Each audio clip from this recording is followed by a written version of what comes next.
Assalamualaikum warahmatullahi wabarakatuh. Perkenalkan, nama saya Koriza Aina Salsabila dengan NIM 2303030023. Saya di sini akan mempresentasikan PowerPoint saya dari matkul literasi digital dan kemanusiaan dengan judul Kunci Etika dan Empati di Era Digital. Perkembangan teknologi digital telah mengubah cara manusia berinteraksi. Namun, di balik kemudahan dan kecepatan informasi, muncul berbagai persoalan seperti ujaran kebencian, perundungan daring, dan minimnya kepedulian antar pengguna. Kondisi ini menandakan lemahnya etika dan empati di ruang digital. Maka, penelitian ini dilakukan untuk mengkaji kembali urgensi nilai-nilai tersebut agar ruang digital tetap menjadi tempat yang aman dan bermakna. Rumusan masalah yang dibahas di penelitian ini yang pertama, bagaimana kondisi etika dan empati dalam komunikasi digital saat ini. Kemudian yang kedua, strategi apa yang dapat dikembangkan untuk membentuk budaya digital yang lebih etis dan empatik. Kemudian tujuan dari penelitian ini yang pertama mengidentifikasi peran strategis etika dan empati dalam menjaga keharmonisan komunikasi digital, menganalisis penyebab ketidakadaban daring, serta merumuskan solusi berbasis nilai dan literasi digital yang dapat diterapkan secara praktis oleh individu maupun institusi. Untuk metode penelitian digunakan menggunakan pendekatan kualitatif deskriptif dengan teknik pengumpulan data melalui observasi daring, wawancara semi terstruktur, dan studi pustaka. Analisis digunakan secara tematik dengan menyoroti pola-pola komunikasi digital dan persepsi pengguna terhadap etika serta empati dalam ruang virtual. Hasil dari penelitian ini, etika dan empati merupakan pilar utama dalam menjaga interaksi digital yang manusiawi.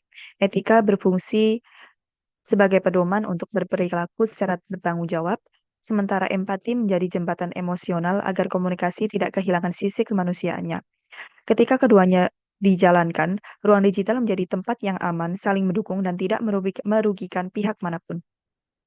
Minimnya empati menjadi salah satu persoalan utama dalam komunikasi daring. Anonimitas dan interaksi yang tidak tatap muka membuat banyak orang merasa bebas mengeluarkan komentar negatif tanpa mempertimbangkan dampak emosionalnya. Hal ini membuat banyak pengguna merasa tidak nyaman, tertekan, bahkan menarik diri dari ruang digital.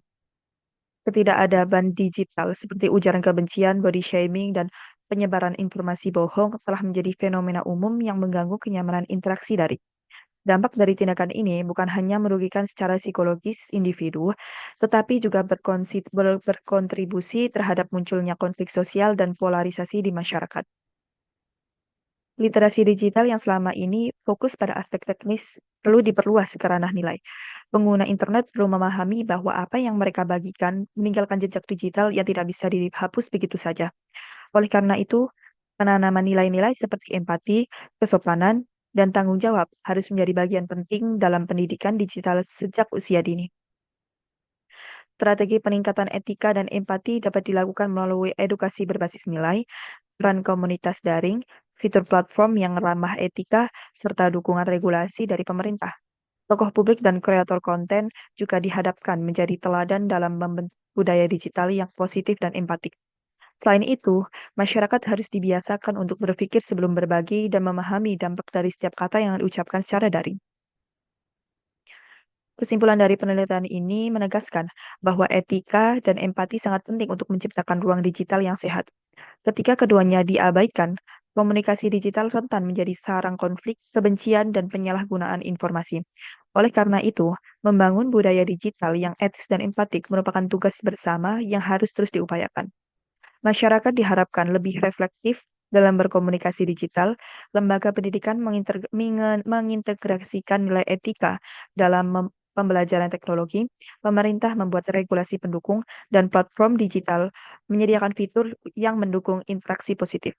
Kolaborasi dari semua pihak sangat penting untuk memastikan ruang digital menjadi tempat yang aman, sehat, dan manusiawi.